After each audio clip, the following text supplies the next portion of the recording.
আমি ব্রিগেডিয়ার, আমি নামও বলবো না, কিন্তু আপনি এই কাগজটাতে আপনি সই করেন। তো আমি কইছি কি এটা লিখিত বাংলাতে লেখা আছে, আমি স্ব ইচ্ছায় পরিচালনা পর্ষদের পরিচালক হইতে এবং চেয়ারম্যান হইতে আমি পদত্যাগ করিলাম। আমি কি করতেছেন আপনি এটা?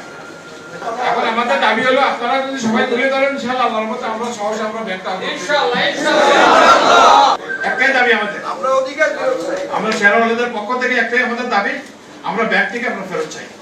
শহীদ জিয়া, মেজর জিয়া পরবর্তী মাননীয় রাষ্ট্রপতি বিরুদ্ধ ওনার সাথে আমি 2 মাস এপ্রিল মে আমি যুদ্ধ করেছি। পরবর্তীতে মেজর রফিক বীরউত্তম লক্ষ্যপ্রাণের বিনিময়ে 3 নম্বর সিরিয়ালটা আমার।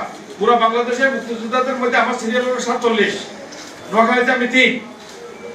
এরকম একজন মুক্তিযোদ্ধা থেকে ব্যাগটা জোর করে সই করা আনিসকে আমাকে আমার এমনি শহীদ হোসেনকে জোর করে নিয়ে গেছে।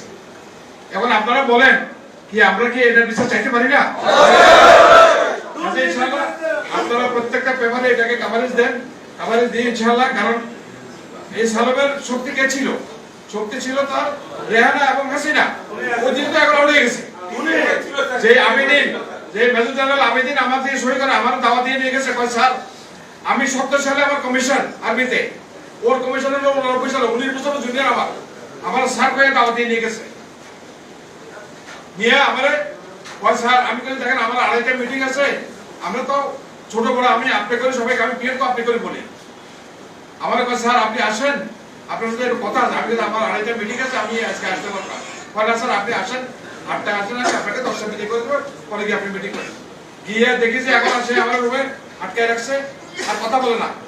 এখন সে আসেন আমরা দেখা করতে, মেজর আসে, লেফটেন্যান্ট কর্নেল আসে, ব্রিগেডিয়ার আসে, আসতে আমি কই ভাই তোমার ডিসি কই, সাইফুল আবেদিন কই? মানে কোনো খবর নেই। তারপরে আমার 12টার সময় আমার কান্নায় আমি তো উদ্যোক্তা বন্ডিং চেয়ারম্যান, আমি কান্নায় আমি পরে আমার বলে কি আপনি ইয়ে করেন, একজন বুকে কাপড় বাঁধে আসছে এক ব্রিগেডিয়ার, স্যার আমি আপনাকে নাম বলবো না, আমি ব্রিগেডিয়ার, আমি নামও বলবো না, কিন্তু আপনি এই কাগজটাতে আপনি সই করেন।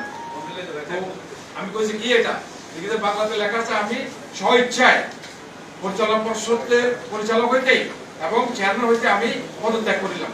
আমি কি করতেছেন আপনি এটা? 6000 mAh battery, one and only Power Master, Next G N73. আমি কি কোনো চোর? আমি কি কোনো অন্যায়কারী? আমি কাউকে বেনামে ঘুষ দিয়েছি? কাউকে আমি রিন্দি থেকে আমি কি ইয়ে করেছি? আপনি কেন আমি এখানে সই করবো? পরে বলে স্যার আপনি তো জানেন আমরা এত্রাপ মানে জানেন তো আপনারা, ওই যে কি বলে রিমান্ডের কয় স্যার আপনি জানেন আমাদের সিস্টেম, আপনি আর্মি অফিসার, আপনি ডাক্তার, আমি ইনফ্যান্ট্রি অফিসার, আমি বন্দুক চালাইছি। আমি তো বাংলাদেশে যুদ্ধের সময় দুইটা কোর্স চালু হয়েছে, সেই দুইটার মধ্যে আমি 120 জনের মধ্যে আমি একজন। এবং ওই জাদুঘরে আমার নাম 47 সিরিয়ালে আমার আছে।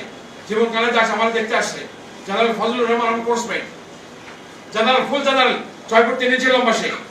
তো এই অবস্থানে আমাকে ব্যাংকটা ছাড়তে হয়েছে।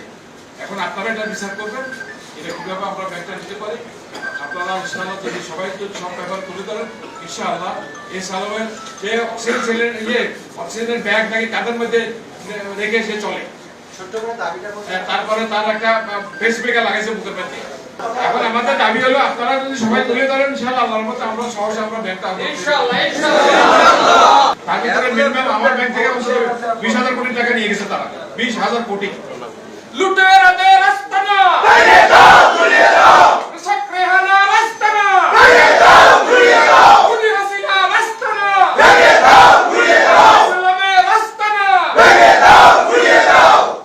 একটাই দাবি আমাদের, আমরা অধিকার ফেরত চাই। আমরা শেয়ারহোল্ডারদের পক্ষ থেকে একটাই আমাদের দাবি, আমরা ব্যাংক থেকে আমরা ফেরত চাই। এই ব্যাংকটিকে অর্থ পাচারকারীদের কবল থেকে পুনরুদ্ধার করে ব্যাংকের বর্তমান অবৈধ পর্ষদ ভেঙে দিয়ে ব্যাংকটির প্রকৃত মালিক প্রতিষ্ঠাতা উদ্যোক্তাদের সমন্বয়ে একটি নতুন পরিচালনা পর্ষদ গঠনের মাধ্যমে ব্যাংকটি মালিকানা হস্তান্তরের জোর দাবি জানিয়েছেন। এতে করে ব্যাংকটির আমানতকারী শেয়ার হোল্ডারদের স্বার্থ সুরক্ষিত থাকবে। 2, অবৈধভাবে পাচারকৃত অর্থ ফেরত চাই এবং এই সালাম গ্রুপের মালিকদের দৃষ্টান্তমূলক শাস্তি চাই। এটা আপনারা অনুমোদন করেছেন?